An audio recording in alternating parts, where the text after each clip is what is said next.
위대한 뜻을 품은 적도 없고 역사에 남겠다는 생각도 없었다.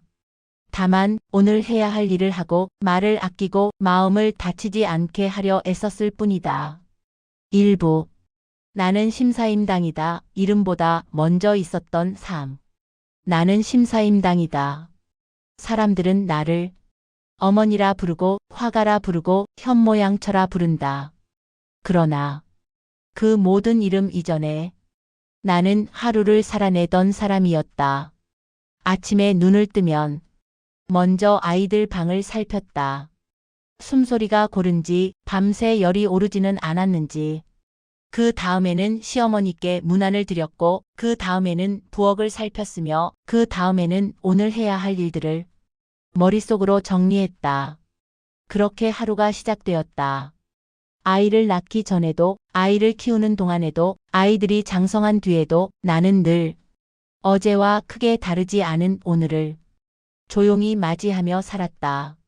나는 1504년에 태어나 1551년에 세상을 떠났다. 48해.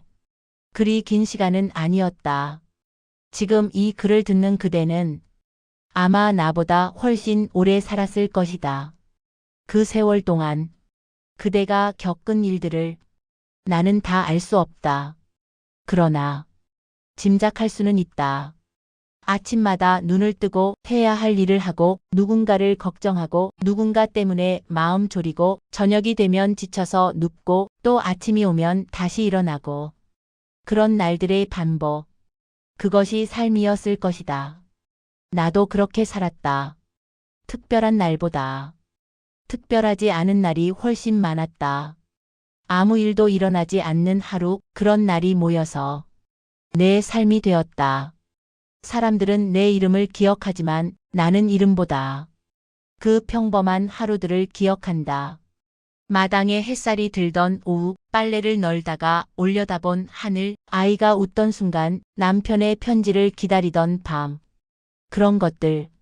지금 이 글을 듣는 그대도 그런 기억이 있을 것이다.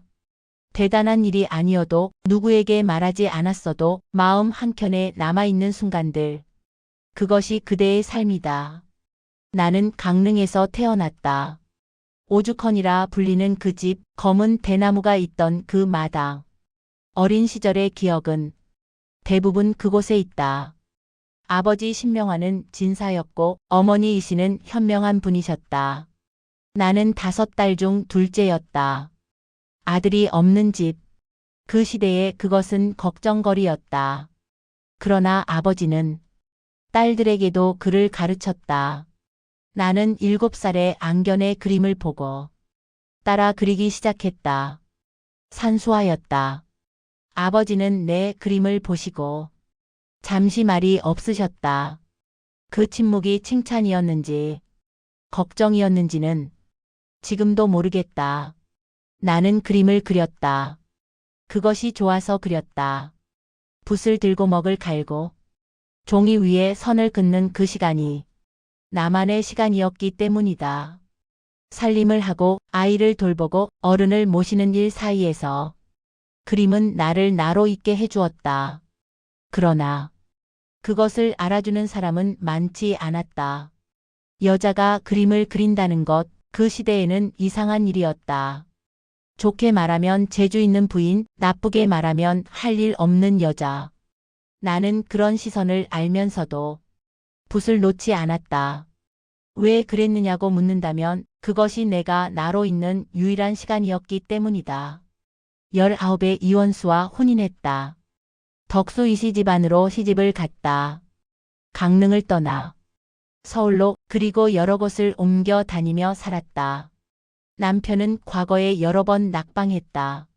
40이 넘어서야 겨우 벼슬에 올랐다. 그동안 집안 살림은 내가 꾸려야 했다. 7아이를 낳았다. 4아들 3딸. 모두 무사히 자라지는 못했다. 어떤 아이는 일찍 보내야 했고 어떤 아이는 오래 아팠다. 그런 밤이면 나는 아무것도 할 수 없었다. 그저 아이 곁에 앉아 숨소리를 세며 밤을 지샜다. 사람들은 나를 율곡의 어머니라 부른다. 셋째 아들 그 아이가 커서 큰 학자가 되었다. 그러나 나에게 그 아이는 밤마다 칭얼대던 아기였고 처음 글을 읽을 때 짧은 소리를 내던 아이였으며 13살에 어미를 잃고 울던 소년이었다. 나는 그 아이가 자라는 것을 끝까지 보지 못했다. 내가 세상을 떠났을 때 그 아이는 아직 어렸다. 그것이 내 가장 큰 미련이다. 그러나 미련을 말해도 소용없는 것을 나도 안다. 삶은 내 뜻대로 되지 않는다. 죽음도 마찬가지다. 그저 주어진 시간을 살아낼 뿐이다. 지금 이 글을 듣는 그대는 나보다 오래 살았다. 그 세월 동안 그대도 많은 것을 겪었을 것이다. 기쁜 일도 슬픈 일도 후회되는 일도 감사한 일도 그 모든 것이 그대의 삶이다. 나는 그대에게 가르침을 주려는 것이 아니다. 그저 500년 전 한 여자가 어떻게 하루하루를 버텼는지 그 이야기를 건네고 싶을 뿐이다. 조용히 들어주시라.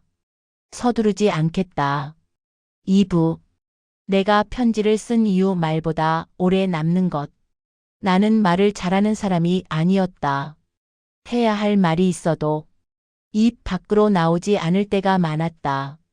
말은 한번 내뱉으면 주워 담을 수 없고 상대의 표정에 따라 의미가 달라지기도 하니까. 그래서 편지를 썼다. 편지는 말보다 느리고 느린 만큼 오래 남는다. 쓰다가 멈출 수 있고 고칠 수 있고 보내지 않을 수도 있다. 그래서 편지에는 말보다 진심이 담긴다. 나는 많은 편지를 썼다. 어머니께, 아이들에게, 멀리 있는 남편에게, 때로는 나 자신에게. 대부분은 남아있지 않지만 그 마음만은 전하고 싶다. 자식에게 보내는 편지. 첫 번째 장성하여 떠나는 아이에게. 아가야. 내가 떠나는 날 아침 나는 일부러 바빠 보이려 했다. 전송하러 나가면 울 것 같아서였다. 내가 집을 나서는 발소리가 들렸고 대문이 닫히는 소리가 들렸다. 나는 그제야 창가로 가서 내 뒷모습을 보았다. 점점 작아지다가 사라졌다. 가거라. 네가 가야 할 곳으로 가거라. 내가 해줄 수 있는 것은 여기까지다. 몸이 아프면 참지 말고 밥은 거르지 말며 잠은 충분히 자거라. 별것 아닌 말 같지만 어미가 해줄 수 있는 말은 결국 이런 것뿐이다. 내가 무엇이 되든 어디서 무엇을 하든 나는 내 편이다. 그것만 기억해라. 두 번째 아프다는 소식을 들은 후. 아가야. 내가 앓고 있다 하니 밤새 잠을 이루지 못했다. 당장 달려가고 싶으나 이 몸이 그리 가볍지 않고 내가 간다 해도 내 아픔을 대신할 수 없으니 더 답답하다. 내가 어릴 때 열이 오르면 내가 밤새 곁에 있었지. 이마에 손을 얹고 식은 수건을 갈아주고 미음을 끓여 먹이고. 그때는 그것이라도 할 수 있었다. 지금은 그것조차 할 수 없으니 어미의 마음이 이렇다. 낫거든 무리하지 말고 완전히 나을 때까지 쉬어라. 빨리 일어나려고 서두르지 마라. 서두른다고 빨리 낫는 것이 아니다. 네가 건강한 것, 그것이 어미에게 주는 효도다. 세 번째 뜻대로 되지 않아 힘들어하는 아이에게. 아가야. 내가 원하던 것을 이루지 못했다 하니 마음이 어떠하냐. 힘들겠지. 속상하겠지. 세상이 원망스럽기도 하겠지. 그 마음 나도 안다. 나도 그랬다. 원하는 대로 되지 않아. 밤새 울어본 적이 있고 왜 나만 이러냐고 하늘을 원망한 적도 있다. 그러나 시간이 지나고 보면 그때 원하던 것이 정답이 아니었을 때도 있더라. 지금은 모르겠지만 나중에 알게 될 수도 있다. 지금은 그냥 힘들어해라. 슬프면 울어라. 다만 거기 너무 오래 머물지는 마라. 일어서거라. 내 속도대로 천천히. 네 번째 손주가 태어났다는 소식을 듣고 아가야, 네가 아이를 낳았다 하니 이 마음을 뭐라 해야 할지 모르겠다. 기쁘기도 하고 대견하기도 하고 이상하게 눈물도 난다. 내가 품에 안은 그 아이가 내 핏줄이기도 하구나. 나는 아직 보지 못했는데 벌써 그립다. 네가 처음 내 품에 안겼을 때가 생각난다. 붉고 작고 쭈글쭈글했지. 그런데 어찌나 예쁘던지. 그때 나는 생각했다. 이 아이를 지켜야겠다고. 지금 내가 그러고 있겠구나. 아이를 키우는 일은 어렵다. 잘 모르겠고 불안하고 내가 잘하고 있는지 의심이 들 것이다. 괜찮다. 다 그렇게 시작한다. 완벽한 부모는 없다. 다만 함께 자라는 부모가 있을 뿐이다. 멀리 있는 가족에게 보내는 편지. 첫 번째 친정어머니께. 어머니, 강릉 소식이 궁금합니다. 바람은 어떻습니까? 마당의 대나무는 잘 있습니까? 어릴 때는 어머니 곁에 있는 것이 당연한 줄 알았습니다. 매일 보는 얼굴이니 언제든 볼 수 있다 생각했습니다. 시집 온 뒤에야 알았습니다. 당연한 것은 없다는 것을. 가끔 꿈에서 강릉에 갑니다. 오죽헌 마당을 걷고 마루에 앉아 하늘을 보고 어머니 목소리를 듣습니다. 깨고 나면 베개가 젖어 있을 때도 있습니다. 보고 싶습니다. 봄이 오면 꼭 내려가겠습니다. 기다려 주십시오. 두 번째 벼슬살이 간 남편에게. 서방님, 오늘도 무탈하신지요? 집안은 제가 돌보고 있으니 걱정 마십시오. 아이들도 잘 있습니다. 다만 아이들이 아버지를 그리워합니다. 큰 아이는 말은 하지 않아도 아버지 방을 자꾸 기웃거리고 작은 아이는 대놓고 묻습니다. 아버지 언제 오시냐고. 저도 그립습니다. 그러나 그 말은 하지 않겠습니다.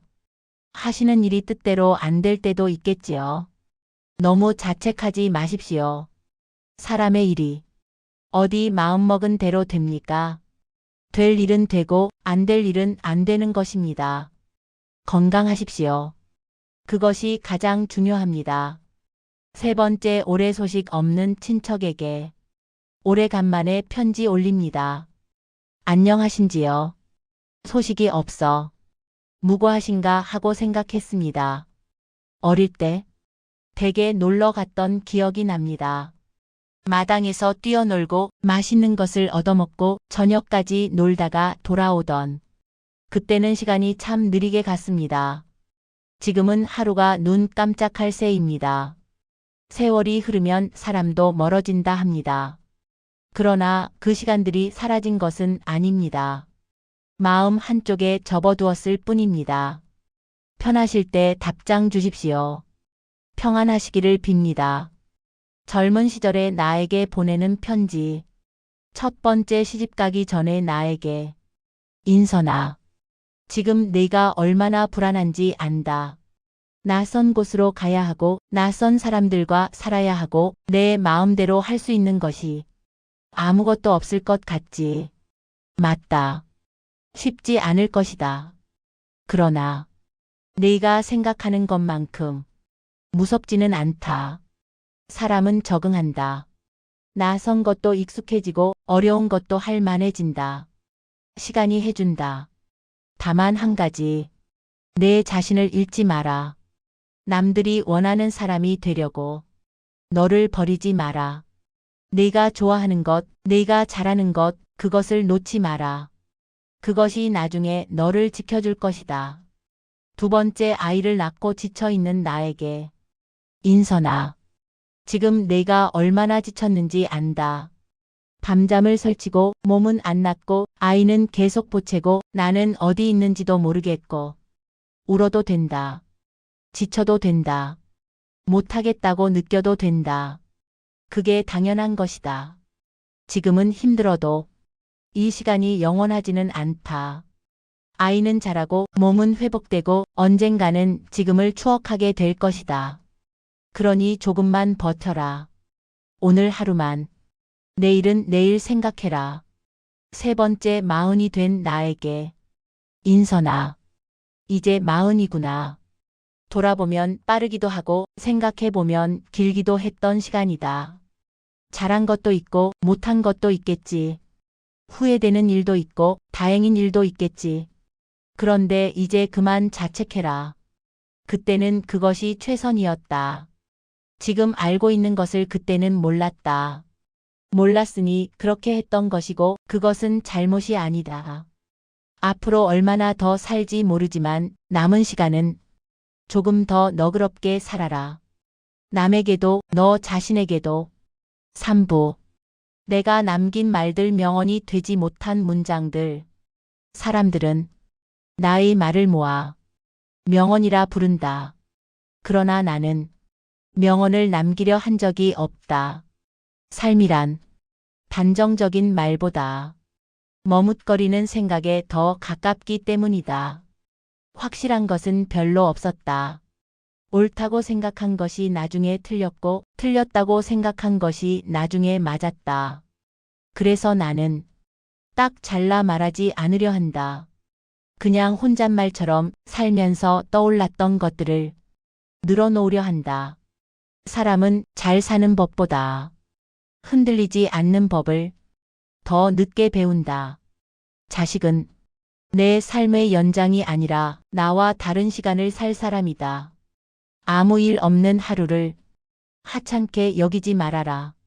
인생은 그런 날들로 완성된다. 말은 적게 하고 들은 것은 오래 기억하는 것이 살아남는 법이다. 화가 날 때는 하루를 넘기고 말해도 늦지 않다. 내가 옳다고 느낄 때 한 발 물러서면 다른 것이 보인다. 모든 관계는 거리가 필요하다. 너무 가까우면 상처가 된다. 잘해주고 싶은 마음이 오히려 짐이 될 때가 있다.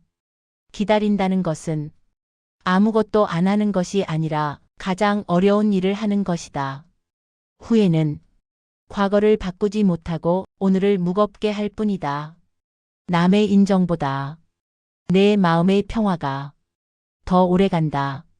빨리 가는 것보다 오래 가는 것이 낫다. 좋은 사람은 말을 잘하는 사람이 아니라 들을 줄 아는 사람이다. 내 잘못을 인정하는 것이 약해지는 것이 아니라 강해지는 것이다. 꽃은 피고 지는 것이 당연하듯 사람도 오고 가는 것이 자연이다. 붙잡으려 할수록 멀어지고 놓아줄수록 돌아온다. 완벽한 하루는 없다. 그냥 하루를 마무리했으면 그것으로 된 것이다.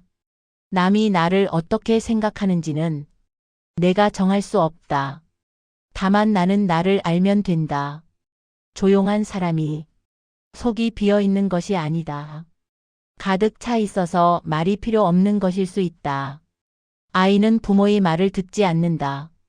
부모의 삶을 본다. 내가 할 수 있는 것을 하고 할 수 없는 것은 내려놓아라. 그 경계를 아는 것이 지혜다. 너무 멀리 보려 하면 발밑을 헛딛는다. 큰 일을 해낸 사람보다 작은 일을 꾸준히 한 사람이 더 오래 간다. 눈물이 나면 울어라. 참는다고 사라지는 것이 아니다. 좋은 관계는 서로 바꾸려 하지 않고 있는 그대로 인정하는 것이다. 가진 것을 세면 부족하고 누린 것을 세면 충분하다. 사랑한다는 말보다 곁에 있는 것이 어렵다. 늙는다는 것은 잃는 것이 아니라 덜어내는 것이다. 걱정해도 되지만 걱정 때문에 오늘을 잃지는 말아라. 내가 원하는 대로 되지 않을 때 그것이 잘못된 것이 아니라 다른 길인 것일 수 있다. 가르치려 하지 말고 보여주면 된다. 말년에 가장 좋은 것은 돈도 명예도 아니고 마음 편한 것이다.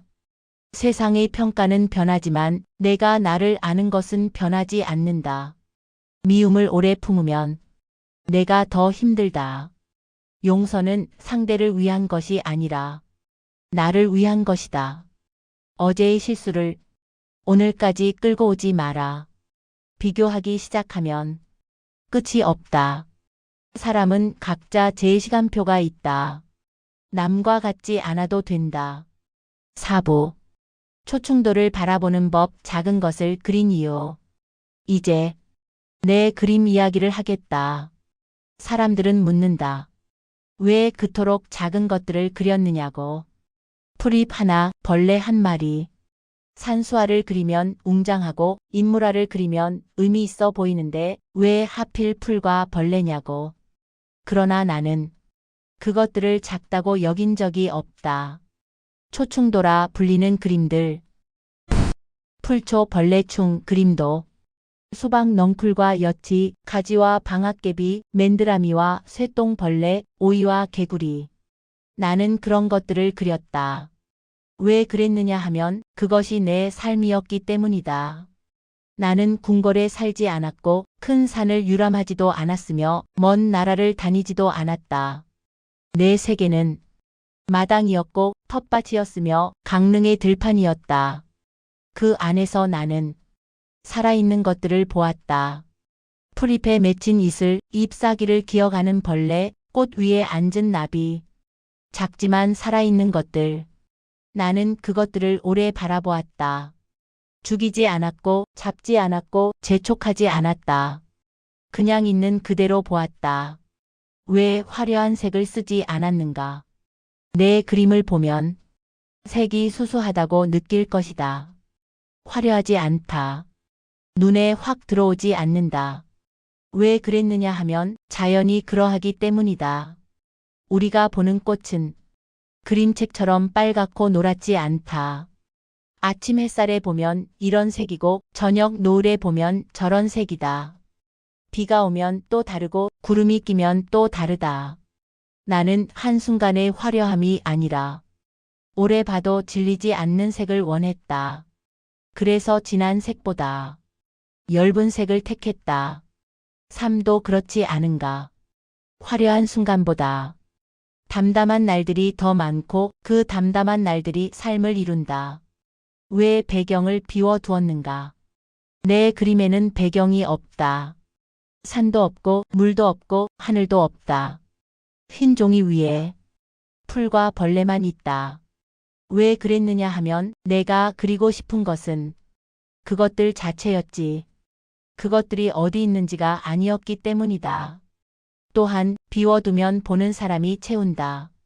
그 흰 공간에 자기 마당을 떠올릴 수도 있고 어릴 때 놀던 들판을 떠올릴 수도 있다. 내가 다 그려버리면 그 그림은 내 것으로 끝난다. 비워두면 보는 사람의 것이 된다. 삶에서도 모든 것을 채우려 하면 지친다. 어떤 것은 비워두어야 숨 쉴 자리가 생긴다. 왜 중심이 없는 구도를 택했는가? 내 그림을 보면 무엇이 주인공인지 알기 어렵다. 수박이 주인공인가, 여치가 주인공인가, 넝쿨이 주인공인가. 일부러 그랬다. 자연에는 주인공이 없기 때문이다. 수박은 수박대로 익어가고 여치는 여치대로 살아가고 넝쿨은 넝쿨대로 뻗어간다. 어느 것이 더 중요한가? 모두가 각자의 자리에서 제 몫을 한다. 사람의 삶도 그러하지 않은가? 누가 주인공이고 누가 조연인가? 각자가 자기 삶의 주인공이다. 나는 그것을 그림으로 보여주고 싶었다. 어느 하나가 돋보이는 것이 아니라 함께 있어서 하나의 장면이 되는 것. 관찰, 기다림, 재촉하지 않음, 함부로 판단하지 않음. 그림을 그리려면 먼저 오래 보아야 한다. 벌레 하나를 그리기 위해 나는 오래 앉아 있었다. 벌레가 어디서 와서 어디로 가는지, 다리는 어떻게 움직이는지, 더듬이는 어느 쪽으로 향하는지 재촉하지 않았다. 벌레에게 이리 오라, 저리 가라 하지 않았다. 그냥 그 벌레가 하는 대로 두고 지켜보았다. 그러다 보면 처음에 보이지 않던 것이 보인다. 작은 것 안에 있는 큰 세계가 보인다. 사람을 대할 때도 그렇다. 처음 보고 판단하지 말고 오래 지켜보아야 한다. 재촉하지 말고 기다려야 한다. 그래야 그 사람의 진짜 모습이 보인다. 나는 그렇게 살아왔기 때문이다. 그림을 그리는 것과 삶을 사는 것은 다르지 않았다. 오래 보고 기다리고 재촉하지 않고 함부로 판단하지 않는 것. 그것이 그림에도 삶에도 필요했다. 지금 이 글을 듣는 그대도 그렇게 살아왔을 것이다. 급하게 판단했다가 후회한 적도 있고 오래 기다려서 좋은 결과를 본 적도 있을 것이다. 그 경험들이 그대를 지금의 그대로 만들었다. 5부. 어머니로 산다는 것, 교육이란 무엇이었나? 사람들은 나에게 어떻게 그런 자식을 길러냈느냐고 묻는다. 나는 대답한다. 길러낸 적은 없다고. 나는 아이의 하루를 지켜보았을 뿐이다. 아이가 무엇을 좋아하는지, 무엇을 어려워하는지, 어떤 것에 눈이 빛나는지, 그것을 보았다. 그리고 그 아이가 스스로 자라도록 두었다. 넘어지려 하면 뒤에서 받쳐주었고 일어서려 하면 손을 놓아주었다. 가르친 것보다 보여준 것이 많았다. 내가 책을 읽으면 아이도 읽었고 내가 붓을 들면 아이도 관심을 가졌다. 말로 시킨 것은 잘 안 했지만 내가 하는 것은 따라했다. 아이는 부모의 말을 듣는 것이 아니라 부모의 삶을 보는 것이다. 그것을 늦게야 알았다. 이미 어른이 된 자식에게 지금 이 글을 듣는 그대의 자녀는 이미 어른이 되었을 것이다. 중년을 넘어 노년에 접어든 자녀도 있을 것이다. 어른이 된 자식에게 부모가 해줄 수 있는 것은 많지 않다. 가르치려 하면 반발하고 충고하려 하면 멀어진다. 그러면 무엇을 해야 하는가? 그냥 곁에 있어주면 된다. 필요할 때 찾으면 있고 혼자 있고 싶을 때는 물러나 있고 말하지 않아도 나는 너를 믿는다는 것을 태도로 보여주면 된다. 그것이 어른이 된 자식에게 해줄 수 있는 마지막 역할이다. 지나간 양육에 대한 후회. 돌아보면 후회되는 것도 있다. 더 안아줄 걸, 더 놀아줄 걸, 그때 그 말을 하지 말 걸. 그러나 그때는 그것이 최선이었다. 지금 알고 있는 것을 그때는 몰랐다. 몰랐으니 그렇게 했던 것이고 그것은 잘못이 아니다. 후회는 해도 되지만 자책은 하지 말아라. 자책은 과거를 바꾸지 못하고 오늘만 무겁게 한다. 말보다 오래 남는 것. 내가 아이들에게 한 말 중에 뭐가 기억에 남았을까? 아마 별로 없을 것이다. 기억에 남는 것은 말이 아니다. 아플 때 밤새 곁에 있어준 것, 울 때 안아준 것, 맛있는 것을 먼저 주던 것. 그런 것들이 남는다. 그대가 자녀에게 해준 것도 그럴 것이다. 말은 잊어도 함께한 시간은 남는다. 그러니 그것으로 된 것이다. 손주를 보면서 자녀가 아이를 낳으면 그제야 알게 된다. 내가 왜 그랬는지 부모가 되어서야 부모의 마음을 안다. 늦게 알아서 미안하고 이제야 알아서 감사하다. 그대의 자녀도 그대가 왜 그랬는지 이제는 알 것이다. 말로 하지 않아도 알게 된다. 그러니 서운해하지 말아라. 늦어도 알게 되고 알면 고마워한다. 그것이면 충분하다. 6부. 나의 철학은 멀리 있지 않았다.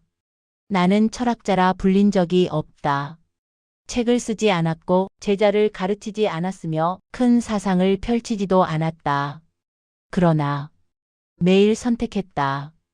말할지, 침묵할지, 붙잡을지, 보낼지, 나설지, 물러설지, 화를 낼지, 참을지.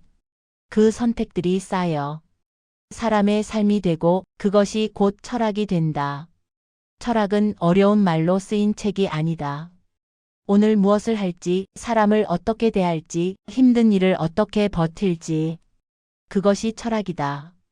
절제를 배우다. 나는 여자로 태어났고 조선이라는 시대를 살았다. 여자가 할 수 있는 것은 정해져 있었고 할 수 없는 것도 정해져 있었다. 과거를 볼 수 없었고 벼슬을 할 수 없었으며 공식적인 자리에서 말할 수 없었다. 그 안에서 나는 절제를 배웠다. 하고 싶은 말을 다 하지 않는 것, 갖고 싶은 것을 다 갖지 않는 것, 가고 싶은 곳을 다 가지 않는 것. 처음에는 그것이 억압처럼 느껴졌다. 그러나 시간이 지나면서 그것이 오히려 나를 단단하게 만들었다. 모든 것을 다 말하고 모든 것을 다 얻으려 하면 오히려 잃는 것이 많다. 줄이고 비우고 참으면 남는 것이 더 깊어진다. 그러나 나는 나로 살았다. 절제한다고 해서 나를 잃은 것은 아니었다. 남편이 벼슬살이로 집을 비워도 나는 집안을 지켰고 아이들이 어려도 나는 붓을 놓지 않았으며 세상이 여자의 그림을 인정하지 않아도 나는 그리고 싶은 것을 그렸다. 겉으로는 순응하면서 안으로는 나를 지켰다. 그것이 내가 찾은 방법이었다. 꼭 드러내야만 나인 것이 아니다. 조용히 지키는 것도 나를 사는 방법이다. 삶의 균형. 삶에는 균형이 필요하다. 너무 강하면 부러지고 너무 유연하면 흐트러진다.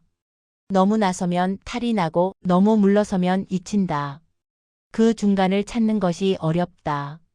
한쪽으로 기울었다 싶으면 조금 돌아오고 다른 쪽으로 기울었다 싶으면 또 조금 돌아오고 그렇게 균형을 잡아가며 사는 것이다. 완벽한 균형은 없다. 그냥 넘어지지 않으면 된 것이다. 7부. 지금을 사는 그대에게 마지막 이야기. 지금 이 말을 듣는 그대는 이미 충분히 오래 살아왔다. 60년, 70년, 어쩌면 그 이상. 그 세월 동안 얼마나 많은 아침을 맞이했으며 얼마나 많은 밤을 보냈는가. 기쁜 날도 있었고 슬픈 날도 있었을 것이다. 뿌듯한 날도 있었고 후회스러운 날도 있었을 것이다. 그 모든 날들이 지금의 그대를 만들었다. 더 애쓰지 않아도 된다. 이제 더 애쓰지 않아도 된다. 젊었을 때는 더 높이, 더 멀리, 더 빨리 가야 한다고 생각했을 것이다. 그러나 이제는 그럴 필요가 없다. 이미 충분히 왔고 이미 충분히 해왔다. 더 증명하지 않아도 된다. 남에게 인정받으려 애쓰지 않아도 된다. 내가 누구인지 증명하려 하지 않아도 된다. 그대는 이미 그대 자신으로 충분하다. 세상의 평가는 변하고 남의 기억은 희미해지지만 그대가 살아온 날들은 사라지지 않는다. 조금 덜 흔들리면 된다. 다만 조금 덜 흔들리면 된다. 세상의 소식에 일일이 마음 쓰지 않아도 되고 남의 시선을 의식하지 않아도 되며 예전처럼 많은 것을 하려 하지 않아도 된다. 하루를 조용히 보내고 밤에 편히 잠들면 된다. 그것이면 충분하다. 내가 남긴 것들. 나는 그림을 남겼고 자식을 남겼고 이름도 남겼다. 500년이 지난 지금 사람들은 내 이름을 기억하고 내 그림을 본다. 그러나 가장 남기고 싶었던 것은 내가 나로 살았다는 사실이다. 남들이 정해준 틀 안에서도 나는 나의 눈으로 세상을 보았고 나의 손으로 그림을 그렸으며 나의 마음으로 사람을 사랑했다. 그것이 내가 진정 남기고 싶었던 것이다. 그대도 그렇게 살아도 된다. 그대도 그렇게 살았을 것이다. 어떤 날은 힘들었고 어떤 날은 후회했으며 어떤 날은 왜 이렇게 살고 있나 싶었을 것이다. 그러나 그 모든 날들을 버텨냈다. 여기까지 왔다. 그것만으로 충분하다. 그대도 그렇게 살아도 된다. 조용히 하지만 분명하게. 남들이 알아주지 않아도 큰 이름을 남기지 않아도 역사에 기록되지 않아도 그대가 그대로 살았다는 것, 그것이 가장 의미 있는 일이다. 밤이 깊었다. 이제 밤이 깊었다. 오래 이야기했다. 들어주어 고맙다. 잠자리에 들기 전 창밖을 잠시 보시라. 하늘에 별이 있으면 별을 보고 달이 있으면 달을 보시라. 500년 전 내가 보았던 하늘과 지금 그대가 보는 하늘이 같은 하늘이다. 그 아래서 나는 살았고 그대도 살고 있다. 그것만으로 우리는 연결되어 있다. 내일 아침에 눈을 뜨면 오늘과 같은 하루가 시작될 것이다. 특별한 일이 없어도 괜찮다. 그냥 숨쉬고 밥 먹고 걷고 누군가와 이야기하고 저녁이 되면 쉬면 된다. 그것이 삶이다. 나는 그렇게 살았고 그대도 그렇게 살면 된다. 고요한 밤 되시기를. 나는 심사임당이었다.